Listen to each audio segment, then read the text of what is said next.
Pinasahi ang nadawat nga regalo sa usa ka graduate sa Midsayap, Cotabato gikan sa iyang uyab. Sanglit usa kini kabuhi nga kanding. Ano ang report ni Just Tony Humamil?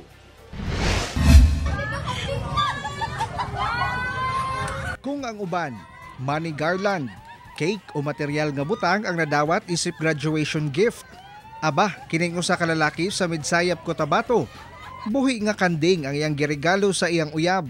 Si Camille Viloan ang babae nga nasa video kinsa gi-surprise sa giregaluhan og buhi nga kanding sa iyang boyfriend.